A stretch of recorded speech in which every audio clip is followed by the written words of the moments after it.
ಸಂದರ್ಭದಲ್ಲಿ ನಾನು ಮತ್ತೊಂದು ವಿಷಯನ ಪ್ರಸ್ತಾಪ ಮಾಡಿದೆ.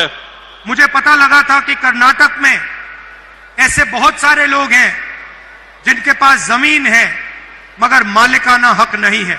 ನನಗೊಂದು ಕರ್ನಾಟಕ ರಾಜ್ಯದಲ್ಲಿ ಮನವರಿಕೆ ಆಗಿತ್ತು.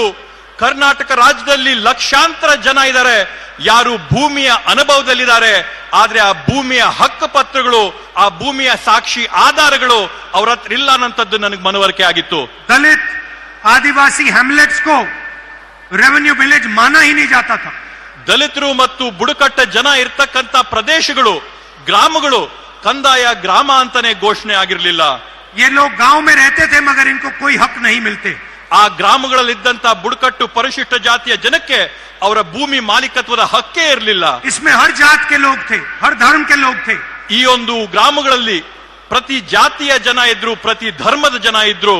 इनको मालिकाना हक नहीं था, इनकी प्रॉपर्टी राइट्स नहीं थी, इनको सरकार की कोई फैसिलिटी नहीं मिलती थी. ಇವ್ರಿಗೆ ಭೂಮಿಯ ಮಾಲೀಕತ್ವದ ಹಕ್ಕುಗಳಿರ್ಲಿಲ್ಲ, ಸರ್ಕಾರ ಕೊಡಂತ ಸೌಲಭ್ಯಗಳಿರ್ಲಿಲ್ಲ, ಹಕ್ಕು ಪತ್ರಗಳು ಅವ್ರ ಕೈಯಲ್ಲಿರ್ಲಿಲ್ಲ. सालों से ये परिवार जमीन उस जमीन पे रह रहे थे. 16 ವರ್ಷಗಳಿಂದ ಈ ಕುಟುಂಬಗಳು ಆ ಭೂಮಿಯ ಅನುಭವದಲ್ಲಿದ್ರು, ಆದ್ರೆ ಸಾಕ್ಷಿ ಆಧಾರಗಳಿರ್ಲಿಲ್ಲ. मगर उनको अपनी ही जमीन का अधिकार नहीं था. ಆದ್ರೆ ಅವ್ರಿಗೆ ತಮ್ಮದೇ ಆದಂತ ತಮ್ಮ ಸ್ವಂತ ಭೂಮಿಯ ಅಧಿಕಾರದ ವ್ಯವಸ್ಥೆ ಅವ್ರಿಗಿರ್ಲಿಲ್ಲ. और ये मामला मैंने कांग्रेस पार्टी के सीनियर नेताओं से उठाया. ಈ ಒಂದು ವಿಷಯದ ಬಗ್ಗೆ ನಾನು ನಮ್ಮ ಕಾಂಗ್ರೆಸ್ ಪಕ್ಷದ ಹಿರಿಯ ಮುಖಂಡರ ಗಮನಕ್ಕೆ ಈ ವಿಷಯನ ತಂದೆ. खारगे जी से, सिद्धरमैया जी से, डीके शिवकुमार, बाकी मंत्रियों से मैंने ये बात की. ನಾನು ಈ ವಿಷಯದ ಬಗ್ಗೆ ಮಲ್ಲಿಕಾರ್ಜುನ ಖರ್ಗೆ ಸಾಹೇಬ್ರ ಹತ್ರ, ಸನ್ಮಾನ್ಯ ಸಿದ್ದರಾಮಣ್ಣ ಅವರ ಹತ್ರ, ಡಿ.ಕೆ. ಶಿವಕುಮಾರ್ ಅವರ ಹತ್ರ ಈ ಒಂದು ವಿಷಯದ ಬಗ್ಗೆ ನಾನು ಅವರ ಗಮನಕ್ಕೆ ತಂದಿದ್ದೆ. और मैंने कहा कि मैं चाहता हूं कि कर्नाटक में जिसके पास भी जमीन हो उसके पास मालिकाना हक जरूर हो. ನನ್ನ ಒಂದು ಉದ್ದೇಶ ಏನಿತ್ತಂತಂದ್ರೆ, ಕರ್ನಾಟಕ ರಾಜ್ಯದಲ್ಲಿ ಯಾರೆಲ್ಲ ಕೂಡ ಭೂಮಿಯ ಸ್ಥಳದ ಅನುಭವದಲ್ಲಿದ್ದಾರೆ, ಆ ಭೂಮಿ ಜಾಗದ ಅನುಭವದಲ್ಲಿರ್ತಕ್ಕಂಥವರೆಲ್ಲರಿಗೂ ಕೂಡ ಹಕ್ ಪತ್ರ ಕೊಟ್ಟು ಅವರ ಮಾಲೀಕತ್ವನ ಅವ್ರ ಕೈಗೆ ವರ್ಗಾವಣೆ ಮಾಡಬೇಕು ಅನ್ನೋದು ನನ್ನ ಉದ್ದೇಶ ಆಗಿತ್ತು.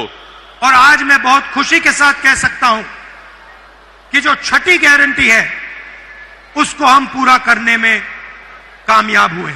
ಇವತ್ತು ನಾನು ಅತ್ಯಂತ ಸಂತಸದಿಂದ ಹೇಳ್ತೀನಿ, ಇವತ್ತು ನಾವೇನಿದು ಭೂ ಮಾಲೀಕತ್ವದ 6ನೇ ಗ್ಯಾರಂಟಿನ ನಾವೇನು ಮನಸ್ಸಲ್ಲಿಟ್ಕೊಂಡಿದ್ವಿ, ಸಂಕಲ್ಪ ಮಾಡಿದ್ವಿ, ಇವತ್ತು ಆ ಸಂಕಲ್ಪನ ಈಡೇರಿಸಿದೀವಿ ಅನ್ನಂತ ಒಂದು ನೆಮ್ಮದಿ, ಸಂತೋಷ, ಶಾಂತಿ ನನಗಿದೆ ಅಂತ ಹೆಮ್ಮೆಯಿಂದ ಹೇಳ್ಕೊತೀನಿ. 1 लाख परिवारों को आज मालिकाना हक कर्नाटका की सरकार देने जा रही है. ಇವತ್ತು ಅತ್ಯಂತ ಸಂತಸದಿಂದ ಹೇಳ್ತೀನಿ, ಕರ್ನಾಟಕ ರಾಜ್ಯದಲ್ಲಿರ್ತಕ್ಕಂಥ 1 ಲಕ್ಷ ಕುಟುಂಬಗಳಿಗೆ ಅವರ ಒಂದು ಭೂಮಿಯ ಹಕ್ಕು ಪತ್ರಗಳನ್ನ, ಮಾಲೀಕತ್ವನ ಈ ಒಂದು ಬೃಹತ್ ಕಾರ್ಯಕ್ರಮದಲ್ಲಿ ವರ್ಗಾವಣೆ ಮಾಡ್ತಾ ಇದೀವಿ ಅಂತ ಹೇಳಿ ಹೇಳ್ತೀನಿ.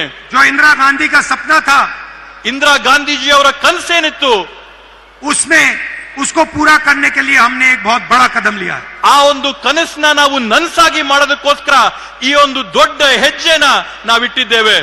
2000 हैबिटेशंस को हम रेवेन्यू विलेज घोषित कर रहे हैं. 2000 ಪ್ರದೇಶಗಳನ್ನ ನಾವಿವತ್ತು ಕಂದಾಯ ಗ್ರಾಮಗಳಾಗಿ ನಾವಿವತ್ತು ಘೋಷಣೆ ಮಾಡಿದಂತ ಐತಿಹಾಸಿಕ ತೀರ್ಮಾನ ಮಾಡಿದ್ದೇವೆ. और मैंने ये भी कहा है कि डिजिटल रजिस्ट्री होनी चाहिए. ನಾನು ಮತ್ತೊಂದು ಮಾತು ಹೇಳಿದ್ರೆ, ತಂತ್ರಾಂಶಗಳಲ್ಲಿ, ತಂತ್ರಜ್ಞಾನದಲ್ಲಿ ಎಲ್ಲ ದಾಖಲಾತಿಗಳು ತಂತ್ರಜ್ಞಾನದಲ್ಲಿ ಡಿಜಿಟಲ್ ರೆಕಾರ್ಡ್ ಇರಬೇಕು ಅಂತೇಳಿ. गरीब लोग अपने जमीन का रिकॉर्ड नहीं निकाल सकते हैं.